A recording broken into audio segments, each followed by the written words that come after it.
네, 안녕하세요. 안녕하십니까. 네, 오늘은 출가제이고 또 춘번입니다. 봄을 잘 적셔주는 비도 보십니다. 네, 출가제일 사리불존자의 옛 친구가 이분은 외도 수행을 하시는 분이에요. 찾아와서 하시는 말씀이 성현의 가르침과 계율 중에서 무엇이 어려운가라고 이렇게 질문을 합니다. 사리불존자가 대답하기를 출가가 어렵습니다. 출가가 어렵다. 이건 잡아암경에 나온 얘기입니다. 그러면서 이제 그 이유를 설명합니다. 출가가 어려운 이유는 출가하면 선한 법을 언제나 즐겨 닦아야 하는데 그것이 쉽지 않기 때문입니다. 라고 이렇게 얘기를 합니다. 여러분들 출가하면은 어떻게 보면 편하고 좋을 수도 있지만 이렇게 항상 하기 좋은 것, 좋아하는 것은 자꾸 억제를 해야 되고 또 하기 싫어하는 것을 즐겨 잘 해야 돼요. 그래야 그만큼 출가는 이 몸이 좋아하고 즐겨 하는 것은 자꾸 억제를 하면서 하지 않아야 되고 그 다음에 이 몸이 불편하고 힘들어하고 하기 싫어하는 것은 즐겨 행해야 하는 것이 바로 출가다라고 이렇게 볼 수 있습니다. 그만큼 출가는 여러분들이 생각하는 것보다 많이 힘들다라고 하는 것입니다. 옛날에는 출가라는 말을 이제 집에서 집 없는 곳으로 출가한다라고 한 것을 이제 출가라고 했어요. 집에서 집 없는 곳. 그러니까 우리는 보통 집이라고 하는 안식처가 있어요. 근데 출가한 사람들은 그런 안식처가 스님들도 한 곳에 오래 머무르지 않고 이곳에서 수행하고 또 저곳으로 옮겨 다녀.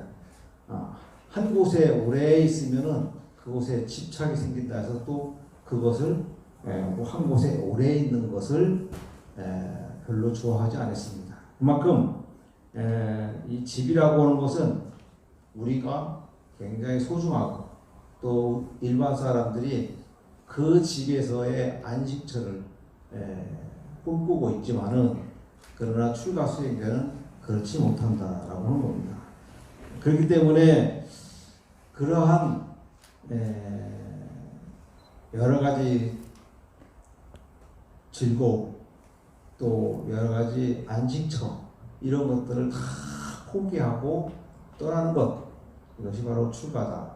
그래서 부처님께서 출가하신 것 또 모든 것을 내려놓고 출가하신 스님들 이것을 다 위대한 출가다, 위대한 복이다 라고 이렇게 얘기도 하기도 합니다. 그만큼 아무나 쉽게 할 수 있는 일이 아니다. 많은 분들이 출가를 해서 절에 들어옵니다. 그렇지만은 오랫동안 절에서 남는 분들이 그렇게 많지 않습니다. 나 있을 때 한 20여 명이 같이 수계를 받았습니다. 근데 지금 남아있는 사람은 한 100~6명밖에 없습니다. 그만큼 출가해서 수계를 받았다 하더라도 그만큼 절에서 오랫동안 남아서 수행 정진하는 스님들이 그렇게 많지 않다라고 하는 겁니다. 그만큼 이 출가는 어렵다.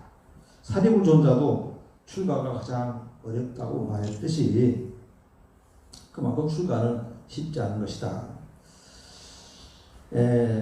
초발심 자경문에 보면은 야원 스님도 이렇게 말씀하셨어요. 마음속에서 애정을 끊어버린 일을 사문이라 하고 세상 일을 그리워하지 않는 것을 출가라 한다라고 이렇게 하듯이 이 출가라고 하는 것은 무척 어려운 것이다. 그리고 출가하고 나서 편안하게 살 수도 없어요. 늘 착하게 살아야 돼요. 자비로워야 되고 또 바른 삶을 살아야 되고 또 성스럽게 살아야 돼요. 또 항상 정진해야 되고 또 스님들은 항상 예불도 나가야 아침 예불도 나가야 돼요. 졸린 그거를 이겨내고 아침 예불도 나가야 돼요. 또 하고 싶은 것, 요즘 하고 싶은 일이 너무 많은데 그 하고 싶은 일들을 다 억제하면서 살아야 돼요.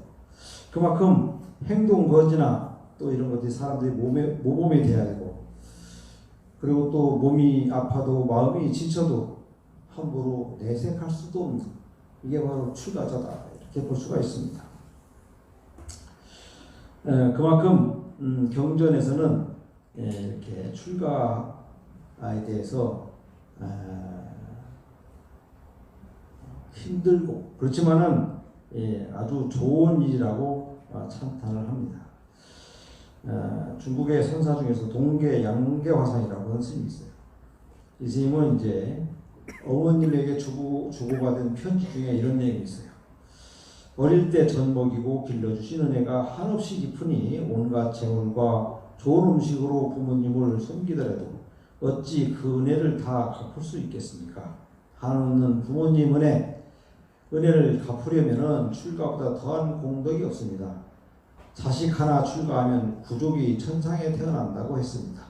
이제 저는 강물 같은 생사의 애욕을 끊고 번뇌로 가득 찬 고통의 바다를 뛰어넘어 만겁의 자유로운 육친에게 보답하려 합니다. 이번 생에 몸과 목숨을 버릴 때까지 결코 집으로 돌아가지 않고 반야를 밝히겠습니다. 모쪼록 부모님께서는 부디 자식에 대한 애착을 버리소서라고 이렇게 동산 양계화상에 어머니께 편지 보낸 내용입니다. 그만큼 욕심과 성냄을 잊어버리고 길을 올곧게 걸어가는 수행의 삶이야말로 이 세상에 태어나 우리가 걸어야 할 고귀한 걸음이 아닌가 이렇게 생각을 합니다. 부모님의 은혜를 보답하는 것 많은 것이 있지만 이렇게 동산 양계화상처럼 수행을 해서 이렇게 훌륭한 스님이 되는 거야말로 부모님의 은혜를 깊이 보답하는 거 아닌가 이렇게 생각이 되어집니다. 우리가 출가하면은 마음의 출가와 몸의 출가가 있습니다. 출가를 생각해보는 일은 스님뿐만 아니라 제가자도 아마 충분히 할 수 있는 그러한 일이 아닌가 생각을 합니다. 그 마음과 뜻이 세속에 뛰어넘어 있다면 그야말로 진정한 출가를 하고 있습니다. 마음의 출가와 몸의 출가를 나눠서 이렇게 두 가지 내용이 보면 경전에 보면 대승, 본생, 심지, 관경이라고는 내용이 있습니다. 내용이 읽어드리면은 멀리 떠나는 행에 두 가지가 있으니 첫째는 몸이 멀리 떠난 것이요, 둘째는 마음이 멀리 떠난 것이요. 몸이 멀리 떠났다고 하는 것은 사람이 출가하면 몸이 텅 비어 한가운데 처하여 욕경에 물들지 않는 것을 말하며, 출가한 이가 청정한 마음을 닦아 욕경에 물들지 않는 것을 마음이 멀리 떠났다고 하는 것이니, 몸은 비록 출가하였지만 마음은 욕경을 탐하면 이러한 사람은 멀리 떠났다고 하지 못하는 것이다. 만일 정결하게 믿는 제가자가 몸은 속가에 있어도 위없는 마음을 내어 큰 자비로 일체를 이롭게 한다면 이러한 수행자는 참으로 멀리 떠났다라고 하는 것이다. 몸이 떠났다고 해도, 몸이 출가했다 하더라도 마음이 출가하지 않으면 진정한 출가자다라고 할 수 없는 것이다 라고 얘기하는 것입니다. 세간의 일체 지분 한량없는 번뇌불로 내어 탐하는 마음을 일으켜 항상 만족함을 알지 못하니, 세간의 재물과 보배는 풀과 나무 같고 탐하는 마음은 세간의 집과 같은 것이다. 이러한 인연으로 일체의 모든 부처님이 삼세 화택이라 말씀하신 것이다. 선남자여 출가한 보살은 이러한 것을 관찰해서 세간을 실증내어 떠났으므로 참 출가라 하는 것이다 라고 이렇게 경전에도 말씀하십니다. 우리가 살고 있는 집은 만족할 줄 모르는, 항상 이 세간의 삶이라고 하는 것은 항상 만족을 누르는 그러한 탐욕으로 이루어졌다. 이러한 탐욕에서 과감히 떠나 보내는 것이야말로 진정한 출가라고 볼 수가 있습니다. 우리가 진정한 출가를 떠나 보내는 것, 우리가 출가제를 비롯해서 열반제일까지 일주일입니다. 다음 주 토요일이 열반제. 그래서 그 출가제일부터 열반제일까지 우리가 이러한 진정한 마음의 출가, 제가 여러분도, 우리 봉사 불자 여러분들도 이러한 진정한 마음의 출가를 경험해 보는 것이 어떨까라고 생각을 합니다. 우리가 자신을 올가매고 있는 이러한 속박에서 벗어나서 그 기간만이라도 여러 가지 속박이 있어요. 요즘은 가장 큰 속박이 뭐냐면 핸드폰이에요. 그래요. 핸드폰을 항상 가지고 있어요. 핸드폰이 나한테 조금만 멀어지면 큰일 나는 줄 알고 있는 세대가 지금의 세대예요. 이러한 것들, 이러한 핸드폰에 대한 속박, 또 여러 가지의 세속에 대한 속박에서 일주일만이라도 이러한 속박에서 벗어나서 출가해 보는 것이 어떨까라고 생각해 봅니다. 출가라는 것은 단순히 떠난다고 하는 것이 아니라 어디에서 떠나느냐, 무엇을 떠나느냐, 또 우리는 무엇을 떠나보내야 하는 것이라고 하는 것을 스스로 한번 돌이켜 생각해 봐야 할 것이다 라고 생각을 합니다. 올해 출가제일에는 여러분들도 진정한 출가자가 되어서 한번 출가의 기쁨, 출가의 환희를 맛보는 것이 어떨까라고 생각해 봅니다. 감사합니다.